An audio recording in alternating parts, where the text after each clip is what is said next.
तरह। एक बार की बात है, नंदी से मीरा अपने माता जी के साथ किसी शादी में गई।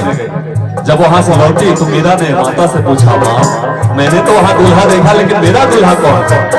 अब नंदी से मीरा को माँ जवाब दे तो घर में मूर्ति थी कान्हा की, माता ने इशारा किया वो तेरा दूल्हा। उसी दिन से मीरा ने कान्हा को अपना सर्वस्व मान लिया। प्रेम के बीज अंकुरित हो गए हृदय और प्रेम के जो भाव है, भक्ति का जो भाव है, इसको आप छुपा नहीं सकते। जैसे फूल से उसकी खुशबू छुपाई नहीं जाती।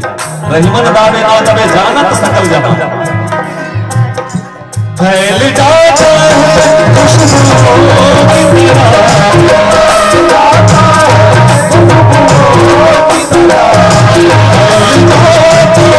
खुशबू की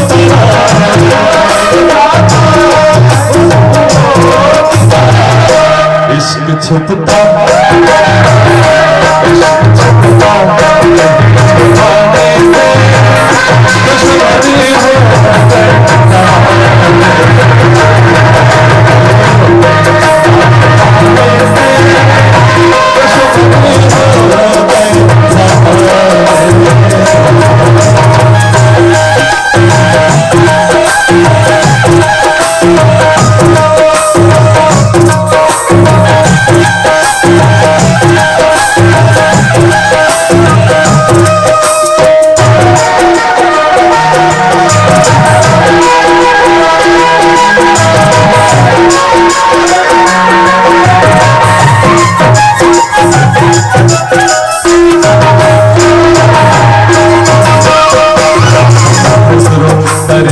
प्रेम का खुसरो दरिया प्रेम का वाक़ई ऐसी धार जो तेरा सो डूबा सो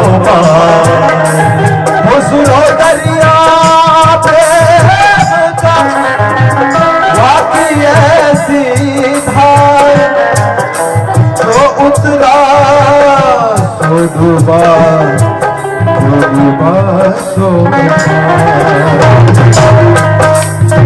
अगर तालाब के किनारे खड़े होकर हम ये सोचें कि हमें पानी का स्वभाव पता चल जाएगा, व्यवहार पता चल जाएगा, तो क्या ये संभव नहीं? हमें तालाब में प्रवेश करना पड़ेगा, जल को स्पर्श करना पड़ेगा, तब पता चलेगा कि वो शीतल है कि गर्म। वैसे ही भक्ति के बीज, प्रेम के बीज अगर हृदय स्तर पर अंकुरित नहीं होंगे तो इसके भाव समझ में आने वाला है। ये प्रेम का, भक्ति का रास्ता थोड़ा टेढ़ा।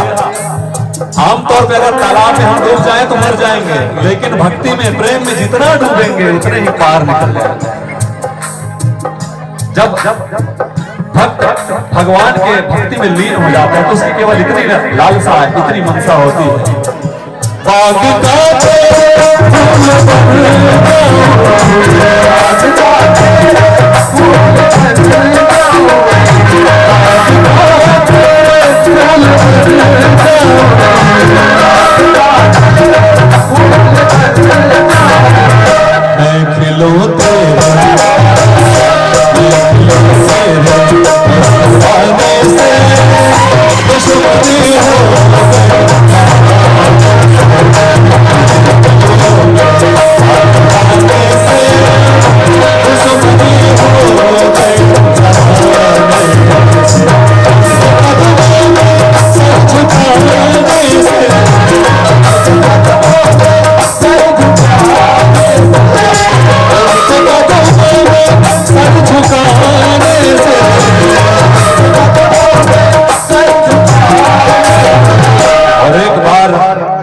ईश्वर के कदमों में अपना सर्वस्व झुका दे इस भाव से कि तेरा तुझको सौंपता क्या लागत है मोर।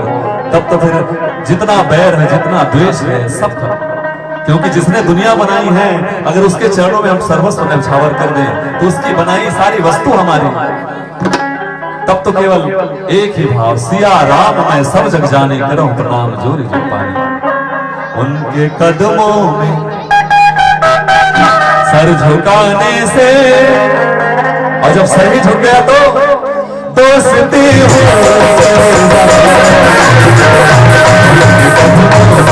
सर झुकाने से दोस्ती हो।